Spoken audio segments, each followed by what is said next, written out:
Então vamos lá. A anomalia dentária ela pode ser causada por fatores genéticos ou fatores ambientais. Os genéticos eles podem ser congênitos ou hereditários e os fatores ambientais podem ser locais ou sistêmicos. Então, assim, em relação à classificação, depende muito do livro, do autor que você está estudando, porque essa classificação, a nomenclatura, ela pode variar. Esse aqui é a classificação do livro que eu vou mostrar para vocês no final da aula, que ele divide em anomalias dimensionais, morfológicas, quantitativas, estruturais, topográficas e eruptivas. As dimensionais, como o nome já diz, está relacionado à dimensão do dente, as medidas dele, que pode ser macrodontia ou microdontia. A macrodontia existe um aumento do dente, que ele pode ser total ou parcial. E ela ocorre na fase de campânula. Vamos lembrar da odontogênese. Então, ela ocorre na fase de campânula, onde há um retardamento na calcificação. Aí vai dar tempo com que as células continuem crescendo, continuem se dividindo, o dente vai aumentando, e aí quando vai haver a calcificação já tem muito tecido. Então, isso causa a macrodontia. E aí, nessa imagem clínica, a gente está vendo que os dois centrais superiores do paciente apresentam uma dimensão muito grande quando a gente compara ele com os dentes vizinhos. Então, é praticamente quase que o dobro do tamanho normal de um dente. E na radiografia periapical, a gente consegue observar que o dente 11 possui macrodontia. Como é que a gente vai conseguir avaliar isso na radiografia? Como é que a gente vai conseguir dar o diagnóstico? Comparem o dente com os vizinhos. Tá vendo que o lateral, a raiz, ela é bem menor. O tamanho da coroa também tá bem menor. Então, quando a gente vai comparar, a gente tá vendo que foge do tamanho padrão. É claro que o central ele é maior do que o lateral, mas ele tá muito maior do que o lateral. Então, isso é uma característica da macrodontia. A microdontia é o inverso. Existe uma diminuição desse dente, que pode ser total ou parcial. Ele apresenta predileção por terceiros molares superiores, e os incisivos laterais superiores. O terceiro molar é um microdentinho, tá vendo aquela periapical do lado direito? A gente tá vendo que existe uma redução muito grande do tamanho do dente comparado ao segundo molar superior. Então, isso é uma microdontia, é mais comum nos molares superiores. Nos incisivos laterais superiores, a gente também pode denominar como dente conoide, que tem esse formato, bem pequenininho a coroa, ponte aguda, e a raiz ela pode também se apresentar encurtada. Olha nessa radiografia aí no central, a gente está vendo essa seta branca apontando o dente com microdontia. Alterações morfológicas, são várias. O que são? Como o nome já diz, a alteração da forma do dente. São todas aquelas que modificam a morfologia. E a gente vai falar sobre cada um deles. Germinação, tentativa de bipartição de um dente ou de bipartição de um germe dentário. Ele apresenta o aspecto bífido, raiz com um ou dois canais radiculares. Então, olha nessa imagem clínica do lado direito, com essa seta está apontando, que o dente 41, ele apresenta como se fosse duas coroas, não é? E quando a gente for fazer uma periapical, a gente consegue observar que existe um conduto radicular. Então, existe uma raiz, um conduto radicular, e a coroa ela se apresenta bífida, como se fossem duas coroas. Então, isso é a germinação. A fusão é a junção de dois dentes, a união de dois germes dentários. Apresentam dois canais radiculares e uma raiz, ou apenas um canal e uma raiz. Então, isso pode variar. Olha nessa imagem clínica do bebê, como existe a junção do lateral com o canino, né? Então, aí é uma fusão. Olha essas duas radiografias periapicais, a gente está vendo que existem nessa primeira duas raízes, dois canais radiculares e duas coroas. E nessa segunda periapical, a gente consegue observar que existem dois canais, mas as raízes estão fusionadas e duas coroas juntas. Ai, meu Deus, e agora? Como é que eu vou conseguir diferenciar uma germinação de uma fusão? Bateu o desespero agora. Calma aí. A fusão, ela apresenta uma redução do número de dentes. Lembrem que a fusão tem uma junção, por exemplo, do 31 com 32. Então, quando eu junto o 31 com 32, eu vou formar apenas um dente. E aí, isso vai acontecer com que haja a redução do número total de dentes. Claro, se o paciente não tiver agenesia, não tiver removido algum dente, então, se a contagem dele estiver correta, então vai haver uma redução do número total, porque eu estou unindo 2 dentes. A germinação não é um dente que ficou 2. Então, o número total de dentes está igual, é só a questão da morfologia do dente que está alterada, ela está bífida. Então, é uma dica que eu dou para vocês de como diferenciar uma da outra. Concrescência. O que é? São dentes que são unidos pela estrutura do cemento. Ela pode ser uma concrescência verdadeira ou ela pode ser adquirida. A verdadeira, a união ocorre durante a odontogênese e a adquirida, a união ocorre após completada a formação do dente. Na época que eu estava estudando, eu decorei. C de concrescência, C de cemento. Então, a concrescência está ligada ao cemento. Os dentes estão unidos pelo cemento. Nessa radiografia periapical, a gente consegue ver que tem um dente que está, a raiz, né, o ápice da raiz está bem próximo do terceiro molar. Mas aí eu consigo dizer que o dente está unido? Pode ser que ele esteja só sobreposto. Então, a radiografia periapical ela é muito complicada para a gente conseguir dar esse diagnóstico. O mais adequado seria solicitar uma tomografia para a gente conseguir fazer essa avaliação. Por exemplo, como é que isso pode implicar clinicamente? Se eu vou tentar fazer a remoção de um dente, e aí eu tento luxar e não consigo, eu tento puxar, o dente não vem, e aí você sente como se ele estivesse preso, né? E aí então você pode começar a suspeitar, quando na radiografia a gente vê, por exemplo, esses dentes bem unidos, perto da raiz uma da outra, e aí então a gente tem que ligar o sinal de alerta e já começar a pensar que ele pode apresentar essa alteração, pode apresentar concrescência, tá bom? Então acho que a tomografia seria o mais indicado. Incisivo de Hudson. O que são? As coroas, elas vão se apresentar com um aspecto de barril. O que é isso? Lá no terço incisal, elas vão apresentar mais estreita e no terço médio um pouco mais arredondado, um volume um pouco maior. Aí você vai dar essa impressão de barril, por isso que vem esse nome. E ela pode apresentar uma fenda centro-incisal ou não. Olhe nessa imagem clínica do lado direito.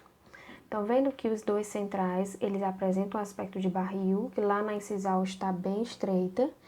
E no dente 11, a gente consegue ver na parte central da incisal, como se fosse um abaulamento. Então, isso é uma fenda centro-incisal. E já o 21, ele não apresenta essa fenda, bem de leve. Então, ela pode ou não apresentar.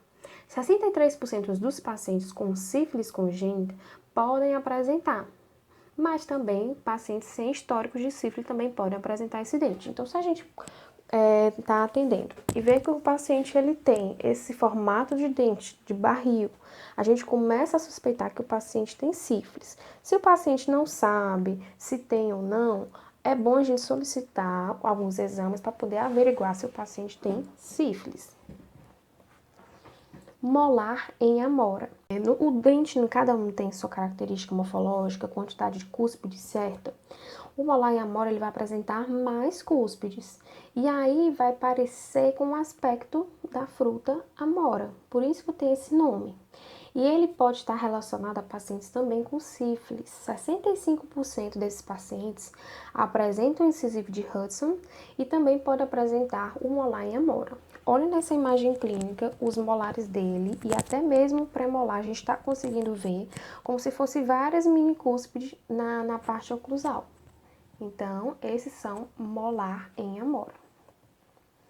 Dentes em dentes.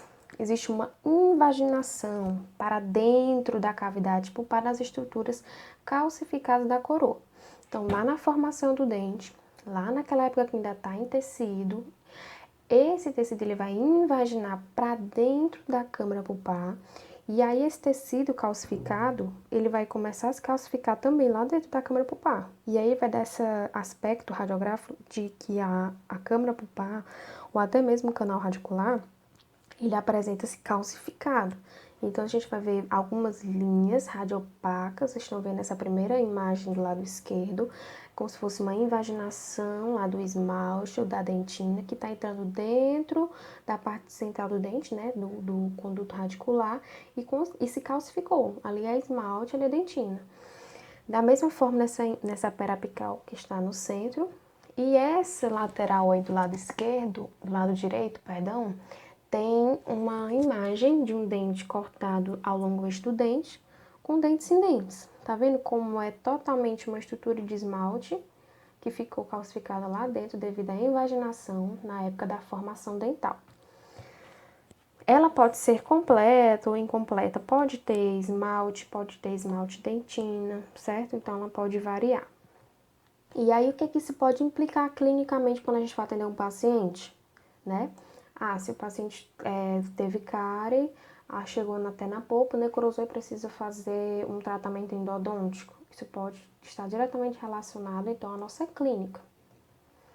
Cúspide em garra é uma projeção em forma de uma lâmina ou cúspide a partir do cíngulo. Então, acontece nos dentes anteriores. Então, a partir do cíngulo vai ver essa projeção de esmalte, dentina e tecido pulpar. Ele é formado. Ele pode não estar relacionado à síndrome. Se tiver relacionado, é a síndrome de Rubinstein-Type. Não sei se é assim que pronuncia, mas é essa síndrome. E aí, radiograficamente, a gente vai ver a coroa, né, dental, essa que está apontando em amarelo, e vamos ver uma projeção mais pontiaguda, radiopaca. E aí, claro que o clínico vai prevalecer, que a gente deve avaliar não só radiograficamente, mas clinicamente. Taurodontia tem esse nome porque lembra um dente de touro. Ele vai envolver os molares e caracteriza pelo aumento da dimensão ocluso-apical da câmara pulpar. O que quer dizer isso? A região de câmara pulpar ela vai se apresentar aumentada, no sentido ocluso-apical. E aí, depende do grau, pode ser leve, moderada ou acentuada. Vocês estão vendo que na leve ainda existe essa curvatura das raízes, né? A gente consegue ver essa entrada, a furca, né? Agora, quando é muito acentuada, a gente mal consegue ver. É praticamente o dente reto. Radiograficamente, vamos olhar essa radiografia periapical, do lado esquerdo. Aí a gente tá vendo o dente 36, né? Uma anatomia normal da câmara pulpar. E olha esse dente 37. Tá vendo que essa câmara pulpar ela está bem mais aumentada, vai até a região de ápice radicular, né? Então, aí a gente definiria como se fosse uma moderada para acentuada, né? Nessa outra radiografia periapical, a gente consegue observar tanto o 36 como o 37, ele apresenta taurodontia. Raiz fusionada, como o nome já diz, é a fusão, é a junção das raízes, que ele vai acometer molares, né? Reduzindo assim a quantidade de número de dentes. Reduzindo a quantidade do número de raiz, transformando, por exemplo, duas em uma, certo? Então, existe a fusão. Então, até mesmo os pré-molares, né, superiores que têm duas raízes, podem apresentar raízes fusionadas. Então, radiograficamente, a gente vai ver, né, dois canais radiculares, mas a gente vai ver que as raízes estão juntas. Raiz supranumerária, como o nome já diz, é uma raiz a mais, então ela é uma extra, acomete principalmente caninos inferiores, que aí a gente vai ver que em vez de ter uma raiz e um canal, a gente está vendo aí dois canais ou até mesmo duas raízes. Nessa periapical dos molares, estamos vendo 46 com uma raiz a mais, por lingual, muito provavelmente. Dilaceração é uma angulação anormal, ou uma curvatura da raiz, e raramente pode acontecer na coroa. Então, nessa primeira radiografia do lado esquerdo, a gente vai ver o dente ele tá totalmente transversal, que não é para ficar assim, né? Ele vai ficar na vertical. O molarzinho, ele tá parecendo uma bailarina, toda dobradinha, a raiz, então uma dilaceração, assim como no dente 47. A raiz mesial do molar tá toda curvada em direção à distal. Pérola de esmalte. São apêndices calcificados em forma irregular ou arredondado. Então, geralmente ele é mais arredondado. E aí, quando essa pérola de esmalte, ela vai se apresentar mais radiopaca, e quando ela está lá na região de câmara pulpar, né, a gente vai ligar um sinal de alerta que pode ser uma outra alteração morfológica que a gente vai ver já já. Então, pérola de esmalte, ela vai ficar na superfície do dente, principalmente a região de cemento. Ela vai se apresentar radiopaca e ela pode ter um formato bem arredondado ou ela pode ser irregular. Lembra que eu falei que ela pode caracterizar outra morfologia, outra alteração morfológica, que é o nódulo pulpar, que existe a calcificação, uma mineralização na região interna da câmara pulpar, ou até mesmo dos canais radiculares. Da mesma forma, vai ser radiopago, mas ele vai ficar dentro da câmara pulpar, que era para ser totalmente radiolúcida, e ela está com um aspecto radiopaco de calcificação, que se chama nódulo pulpar.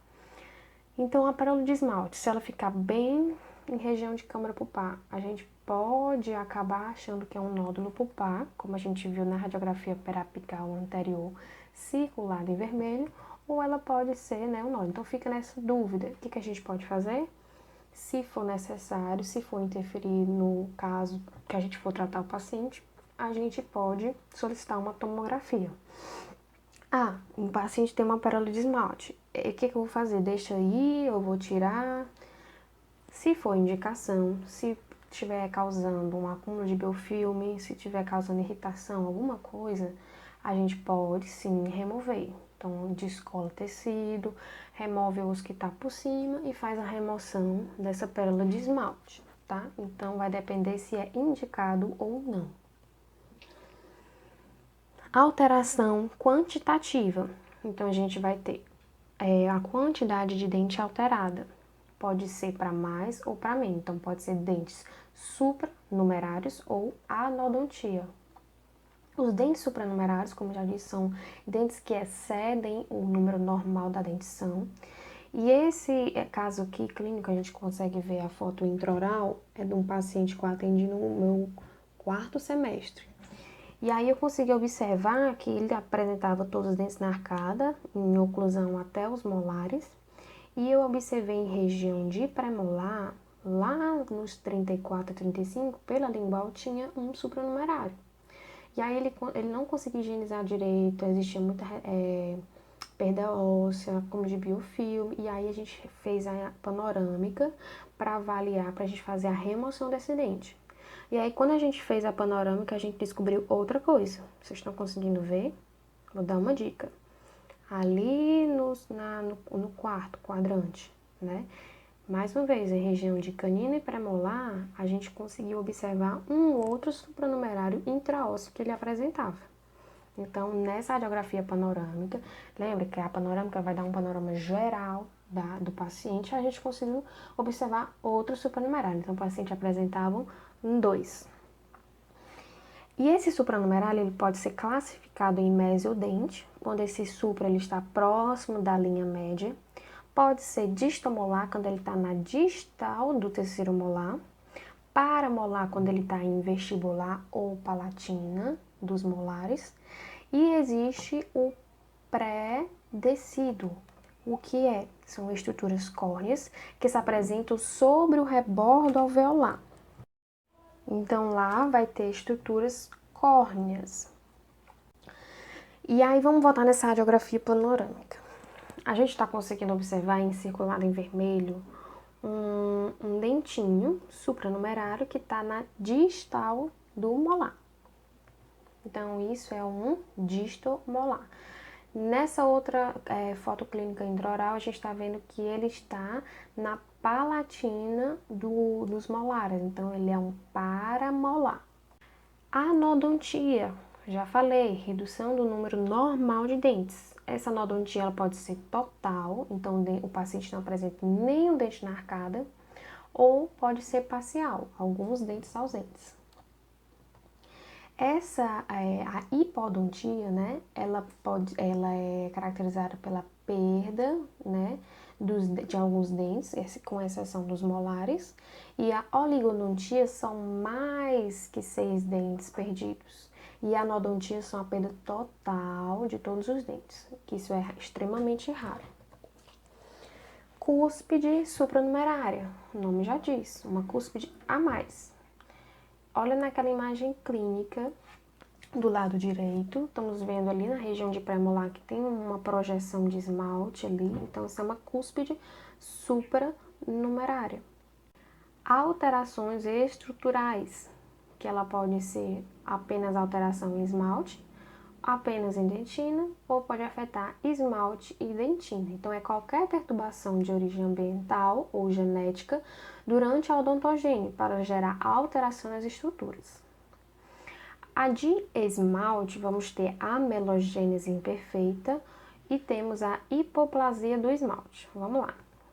A amelogênese imperfeita, existe uma hipocalcificação do esmalte e ela vai envolver todos os dentes da arcada, lembra disso? Então, o paciente ele vai apresentar uma característica de um dente muito amarelado, porque lembra, a dentina ela apresenta uma cor amarelada e o esmalte translúcido. Então, quando não tem essa translucidez do esmalte, o dente vai ficar muito amarelo. Então, ele vai dar esse aspecto como se fosse de dente estragado, muito poroso. E aí, essa é a característica da melogênese imperfeita. A hipoplasia do esmalte já vai ver, não é a destruição toda do esmalte em todas as faces do dente, mas em regiões específicas, com espessuras menores de esmalte ou até mesmo áreas totalmente descobertas. Ela pode envolver um grupo de dente ou apenas um dente. Nessa imagem clínica a gente consegue ver, principalmente em centrais superiores, tá vendo que tem áreas bem amareladas expondo a dentina? Em inferior também a gente consegue ver, em caninos, né? Então existe uma hipoplasia de esmalte. Na dentina, a gente vai ter a dentinogênese imperfeita e a displasia dentária. A dentinogênese imperfeita não vai ver a formação de dentina corretamente. E aí vai fazer com que o dente ele apresente um aspecto acinzentado. Por quê? Porque eu não tenho a dentina para dar aquele contraste amarelado, para ter aquele aspecto de dente natural. Em relação às raízes, elas vão se apresentar mais curtas e cônicas, como a gente observa nessa periapical. Uma constricção cervical, parece que o dente está até desgastado nessa região, mas não, ela apresenta uma constricção. E aí as coroas vão parecer mais bulbosas. E os aspectos pulpares vão estar obliterados. Por quê? Porque existe uma formação errada da dentina. Então, esses espaços da câmara pulpar, de canal radicular, vão estar todos obliterados. Displasia dentária. Os dentes vão estar com espaços pulpares também obliterados, mas olha só a raiz. Não tem raiz praticamente, então é uma diferença, né, que a gente consegue observar da dentinogênese imperfeita para a displasia dentária, que a raiz na dentinogênese perfeita ela tem, mas ela é mais constricta. Na displasia dentária não, ela nem tem raiz praticamente. E podem apresentar lesões periapicais, uma área radiolúcida no periápice.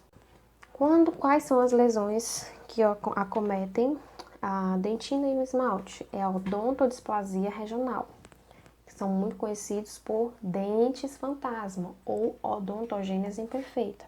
Então, existe uma desorganização estrutural do esmalte e da dentina. E os espaços pulpares são amplos, espaços pulpares muito grandes, uma fina camada de dentina e de esmalte, e as raízes vão ser curtas com o ápice aberto.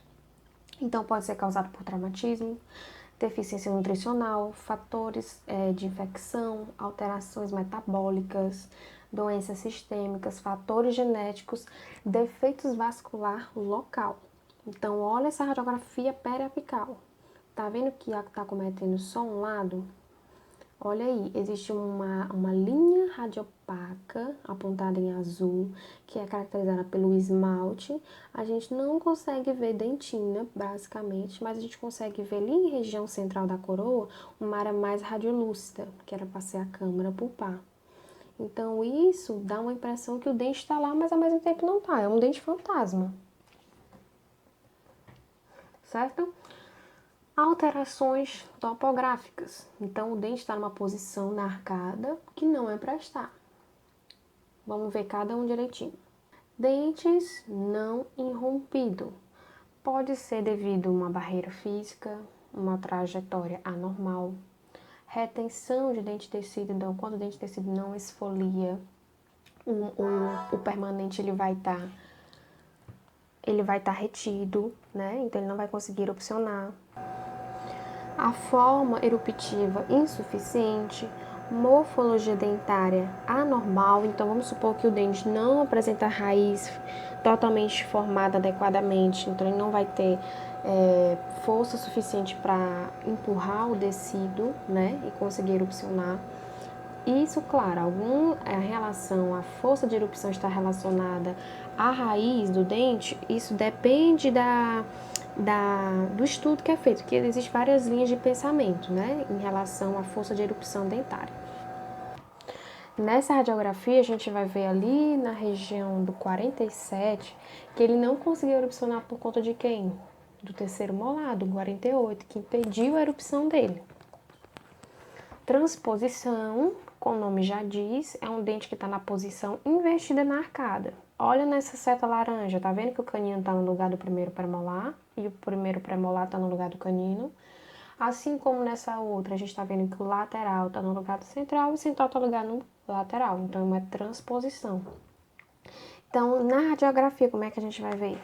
A gente, quando começa a avaliar a panorâmica, começamos a ter um olho mais clínico radiográfico. A gente consegue ver, aqui dali é uma estrutura de um premolar, aquela cúspide mais pontiaguda, aquela raiz maior, então é o creste de um canino. Então, a gente começa a ter essa noção radiográfica, mas vamos com calma.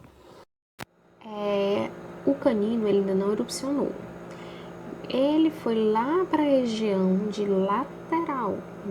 Então, 23 se posicionou no lugar do 22 e está empurrando ele para a distal. Estão vendo ali que ainda tem o descido do canino, que está ali do lado do premolarzinho, né, que está para erupcionar? Então, pronto, aquele dali é um descido que não esfoliou. Por quê? Porque o canino está em uma região que não é para estar. Então, existiu uma transposição do incisivo lateral com o canino. E aí já estão fazendo tracionamento ortodôntico. Girovação é quando o dente ele apresenta uma rotação do seu próprio eixo. Então, tá vendo esse premolar apontado aí em amarelo? Que ele tá, em vez de ser, a gente vê ele no sentido mesiodistal, a gente tá vendo no sentido vestíbulo palatino. Então, o dente tá de lado. Assim como essa imagem clínica, estamos vendo aí que o 31, ele tá girovertido. Ectópica é um dente que está irrompido fora do local normal em um local totalmente incomum. Olha esse canino que está lá em cima, né? Então, a gente está vendo essa imagem clínica, ele como se fosse um aspecto daqueles dentes de vampiro, né? Lá em cima que as pessoas chamam. Temos também um dente que está lá na região de mento, provavelmente ali é um canino. Então, isso é uma alteração topográfica ectópica. Retenção dentária, associada à primeira dentição e que se caracteriza pela remanescência de dentes descidos na arcada dentária. Então, os dentes permanentes estão ali com 2/3 da raiz formada, o canino também, e eles já eram para ter força eruptiva para nascer, mas só que não erupcionaram. Então, isso causou por conta de quê? Da retenção dentária desses dentes descidos. Infraoclusão ocorre a dentes que se situam aquém do plano oclusal. Então, o dente está em arcada, mas ele não está no plano oclusal. Pode ser devido à anquilose dentoalveolar, por exemplo, um dente descido nessa dente 75. Ele não foi esfoliado porque não tinha o permanente, né? Então o paciente apresenta a agenesia do segundo premolar. E aí não causou a erupção, não causou a esfoliação, a risólise desse dente 75 e ele ficou lá. Aí o que foi que aconteceu? Anquilosou. E aí ficou em infraoclusão. Então ele está lá ocupando o espaço, mas ele não exerce nenhuma função. Há alterações eruptivas, que pode ser prematura, retardada, e raízes residuais descidas. Vamos ver. A prematura, elas são dentes natais e neonatais. Existem dois tipos. Os dentes natais é quando o neném já nasce e o dente já está dentro da boca. Então, o neném acabou de nascer, já veio com o dentinho. E neonatais é nos primeiros meses de vida do bebê já nasce um dente. Lembra que geralmente vai aparecer os incisivos inferiores, mais ou menos com 6 meses de idade. Então, uma criança com 2 meses já começa a erupcionar o dente. E aí, o que a gente deve fazer? Deve tirar? Não, vamos com calma. Vamos ver se esses dentes que erupcionaram são dentes extras, né, supranumerários, ou vamos ver se ele realmente fazia parte da arcada dentária. Então, nessa radiografia, foi constatado que os dentes eram os elementos 71 e 81. Então, e aí, vamos avaliar. Vai remover? Está incomodando muito o bebê? Está machucando? Né? Então, tem que ver tudo isso. Se for indicado não houver o que fazer, remove. Se não, deixa na arcada e a gente aguarda. Entenderam? Então, dentes natais, sei lá, lembra do Natal. O Natal, né, na véspera. Então, pronto, neném antes de nascer, quando vai nascer, já nasce com dente. Então, eu decorei assim, Natal, natais. Então, o Natal é na véspera de Natal, então antes dele nascer, ele já tá com dente na boca. Então, são natais. E neonatais é o que sobra, é o que vem nos primeiros meses de vida. Erupção retardada. Quando o dente ultrapassa 2/3 da formação radicular e não irrompeu na cavidade. A gente sabe que quando a raiz está formada 2/3, ela já tem força eruptiva para causar risólises do dente descido e aí fazer a esfoliação e ele começar a erupcionar. Então, a gente está vendo aí que o canino está basicamente todo formado e ele não erupcionou. Os premolares apresentam mais de 2/3 da raiz formada, também não erupcionou. Então, existe uma erupção retardada. Raízes residuais de tecidos são fragmentos radiculares que não sofreram risólise e que se remanesceram, né, lá na arcada dentária. Então, quando a gente for fazer uma periapical e ver uma área radiopaca, meia pontiaguda, a gente começa a suspeitar que é uma raiz de um dente descido que esfoliou, mas só que a raizinha ficou e não sofreu risólise completa. E aí ele ficou dentro do osso alveolar aprisionado. Uma vez eu estava no posto de saúde e eu atendi um paciente e eu vi uma pontinha.